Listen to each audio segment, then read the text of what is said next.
샬롬, 주님의 이름으로 문안합니다. 오늘은 데살로니가 후서 1장부터 3장까지 전장을 말씀을 좀 읽는 시간입니다. 읽고 묵상하는데 제가 먼저 말씀을 읽었는데요. 이 말씀을 읽으면서 세 가지 키워드로 오늘 말씀을 좀 함께 저는 정리해 보았습니다. 첫 번째가요, 인내와 믿음입니다. 데살로니가 교회에게 극심한 박해와 환란 속에서도 흔들리지 않는 믿음을 보여주었습니다. 사도 바울은 그의 그 데살로니가 교인들의 인내를 또 믿음을 보며 다른 교회에게 자랑할 정도로 아주 기뻐하였습니다. 1장 4절 말씀 좀 먼저 볼까요? 그러므로 너희가 견디고 있는 모든 박해와 환난 중에서 너희 인내와 믿음으로 말미암아 하나님의 여러 교회에서 우리가 친히 자랑하노라. 하나님의 말씀을 대언하였고 또 그 말씀대로 산 사람들에게 정말 하나님께서 믿음으로 칭찬해 주는 그런 모습이 있었죠. 바로 이처럼 믿음의 실현을 겪는 성도들에게 격려합니다. 그들의 마음이 하나님의 사랑과 그리스도의 인내가 있기를 소망하고 있지요. 3장에도 또 이런 말씀이 있는데요. 주께서 너희 마음을 인도하여 하나님의 사랑과 그리스도의 인내에 들어가게 하기를 원하노라. 아멘. 사랑과 그리스도의 인내에 들어가십시오라고 권면하고 있죠. 그래서 저는 첫 번째 키워드로 인내와 믿음을 또 생각해 보게 되었습니다. 두 번째 키워드는 재림입니다. 주님이 다시 오시는 주님에 대한 이야기죠. 데살로니가의 어떻게 보면 핵심적인 키워드 중에 하나거든요. 성경은 주님께서 다시 오실 것을 분명하게 이야기하고 있습니다. 데살로니가 교회 성도들은 예수님의 재림에 대한 잘못된 교훈으로 어려움을 겪고 있었거든요. 이에 바울은 주님의 재림, 강림하심과 그 앞에 모이게 될 사실을 명확하게 말씀을 통해서 편지하고 있습니다. 2장 1절에 보니까 형제들아 우리가 너희에게 구하는 것은 우리 주 예수 그리스도의 강림하심과 우리가 그의 앞에 모임에 관하여 이렇게 말씀하고 있습니다. 주님의 강림하심을 분명히 이야기하고 있습니다. 잘못 이해하고 알려진 것이 재림인데 기독교 교회사적으로 쭉 보면요, 여호와 증인도 그렇고 이 재림의 날짜를 이야기하여서 우리나라도 그런 파동이 예전에 있었는데 날짜를 딱 지정하고 내가 재림의 주다라고 말하는 사람도 있고 그 날짜를 딱 이야기하는 사람도 있는데요. 잘못된 교리죠. 데살로니가 교회에도 이런 마찬가지로 어려움이 있었던 것을 알 수 있습니다. 그런데 분명한 것은요, 재림은 사실입니다. 성경적 사실이죠.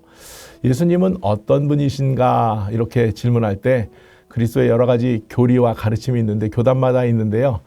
성결교회에서는 4가지 키워드로 얘기합니다. 중생, 다시 태어난 본어게인, 거듭남, 중생, 성결, 성결함과 신유, 병 고치는 은사와 재림, 다시 오실 주님에 대한 이야기가 이 성결교회 4가지 그 핵심 사중복음, 4가지 복음의 이 말씀으로 예수님을 이야기하는데요. 이것은 성결교회에서 만들어진 것이 아니라 제가 유학을 가게 되려고 신학교를 고르는 중에 지금 얼로 목사님께서, 김상모 목사님께서 저에게 신학교를 추천해 주셨거든요.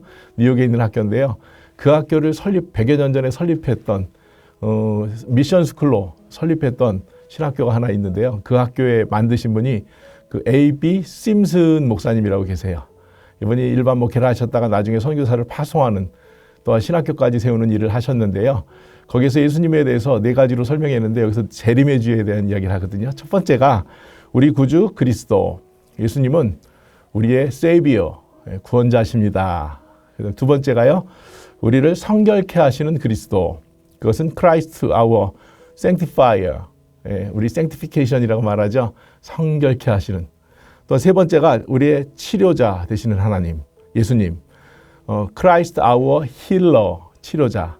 네 번째가 바로 다시 오시는 우리의 주님 그리스도, Christ our coming Lord, 이렇게 말하고 있습니다. 예수님은 반드시 다시 오십니다. 이 진리의 말씀을 좀 마음에 두었으면 좋겠어요. 흔들리지 마시기 바랍니다.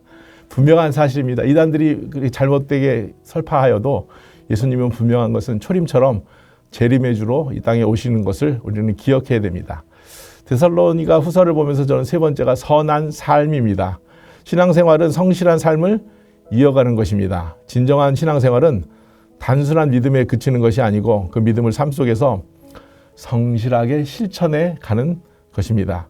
우리 배운 말씀과 가르침을 따라 굳건히 서야 되는데요. 데살로니가서 2장 15절에 이런 말씀이 있습니다. 그러므로 형제들아 굳건하게 서서 말로나 우리의 편지로 가르침을 받은 전통을 지키라. 전통을 지키는 것, 좋은 것들을 계속 이어받는 것, 선한 삶을 이어갈 수 있는 것이죠. 하나님의 일을 행하다가 선을 행하다가 낙심하지 말라고도 권면합니다. 하나님의 일을 감당할 때 때로는 지치고 낙심할 때가 있습니다. 그러나 바울은 끝까지 선을 행하고 낙심하지 말라고 권면하고 있습니다. 이 권면은 우리에게도 주시는 말씀이기도 합니다. 3장 13절에 형제들아 너희는 선을 행하다가 낙심하지 말라라고 권면합니다. 사랑하는 성도 여러분, 하나님의 일을 행하다가 믿음이 연약해질 수도 있고 또 예수님의 말씀이 흔들릴 때가 있지만 예수님은 분명히 다시 오실 것이며 선을 행할 때에도 낙심하지 않고 꾸준하게 실천할 수 있는 그런 믿음의 말씀이 데살로니가 후서를 통해서 주실 때 각자의 여러분들의 삶 속에서 하나님의 음성이 들려지고 그 말씀대로 실천되는 복된 삶을 이어나가시는 오늘이 됐으면 좋을 것 같습니다. 기도하겠습니다. 우리의 기도를 들으시고 응답하시는 하나님, 저희를 사랑하시어 구원자를 보내주심에 감사합니다. 죄 많은 저희를 성결케 하시고 치유하시는 주님을 보내주심에 또한 감사드립니다. 어려움 속에서도 낙심하지 않게 하시고 다시 오실 주님을 소망하며 기다립니다.